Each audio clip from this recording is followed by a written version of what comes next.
السلام عليكم ورحمة الله. كيفكم؟ أخباركم؟ طيبين؟ إن شاء الله تكونوا بخير وبصحة وسلامة وعافية. اليوم جبت لكم لون مرة حلو، اللون الأشقر اللي على صورة الغلاف واللي على الفيديو كذلك. اللون هذا مرة حلو، كتير من البنات يحبون الفواتح، عشان كده قررت إني كل الفيديوهات اللي أنزلها حاليا كلها بالفواتح.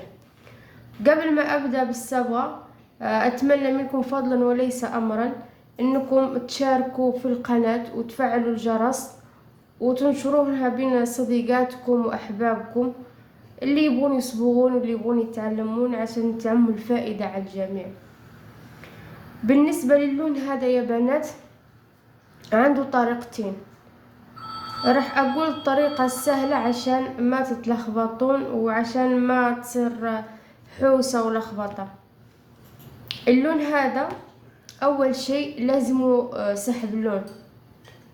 سحب لون ضروري. إذا سوينا مثلا بس تفتيح بصبغة سينما نتخة وكولاجين أو باللون المحايد فراح يطلع لنا على الأورانج، ولما نحط الخلطة حقت الألوان هذه يا بنات راح يطلع اللون شوية مختلف. عشان كده تابعوا معايا الفيديو من الأول للآخر وشوفوا الخطوات، وحاولوا ما أمكن إنكم تركزون على أسماء الصبغات قد ما تركزون على الأرقام، لأن أسماء الصبغات عالمية ما تتغير من غير الأرقام، فالأرقام تتغير في بعض الشركات، عشان كده أبغاكم تركزون على الأسماء. بالنسبة للون هذا يا بنات أول شيء إذا ما تبغوا تسوون سحب لون راح تسوون تفتيح بصبغة نتخو سينما كولاجين بس على مرتين، يعني تسويها اليوم وتخلي شعرك يرتاح يومين أو 3 أيام وتعيديها تاني، تخلينها بشعرك من 30 إلى 40 دقيقة، يعني ما تخافين ما راح يصير لك شيء في شعرك. إذا تبغي تصبغين في نفس اليوم، يعني ما تقدري تفتحين وتجلسين تستنين، راح تسوين سحب لون بودرة الزرقاء مع الأكسجين عيار 30. وتسوين سحب، إما تخصلين تاخدين خصل كتيرة أو تحطينه على شعرك كامل، ففي كلا الحالتين راح يطلع حلو. بعد كده لما نسحب لازم السحب يكون واصل للدرجة 9، نفس اللي في الصورة هذه اللي حطيت لكم ده الحين، سحب نظيف. بعدين راح ناخد علبة كاملة من أشقر فاتح، علبة كاملة من أشقر فاتح وعلبة كاملة من أشقر رمادي، يعني الصبغة لازم تكون بالتساوي. إذا أخذنا أشقر فاتح اللي هنا أشقر فاتح راح ناخد علبة كاملة، وإذا أخذنا أشقر رمادي راح ناخد علبة كاملة.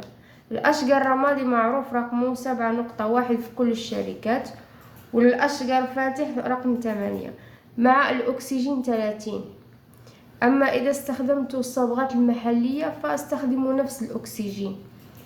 والصبغة يا بنات عشان تضبط لكم أول شيء لازم الصبغة تكون كريمية. كيف يعني كريمية؟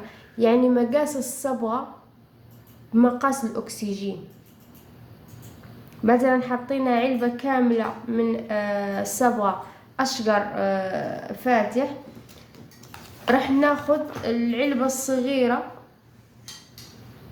حقت الأكسجين، العلبة أشقر فاتح 60 ملي والأكسجين 90 ملي، تمام؟ عشان ما تتلخبطون راح تروحون وتاخدون الأكسجين نفس الصبغة نفس المقاس، وراح نحطوهم على الشعر ونخلوهم تقريبا 20 دقيقة بالكتير، يعني 20 دقيقة بالكتير راح يطلع اللون، أو تخليلها لين 30 دقيقة عادي راح يطلع لك اللون مرة حلو نفس اللي في الصورة تماما.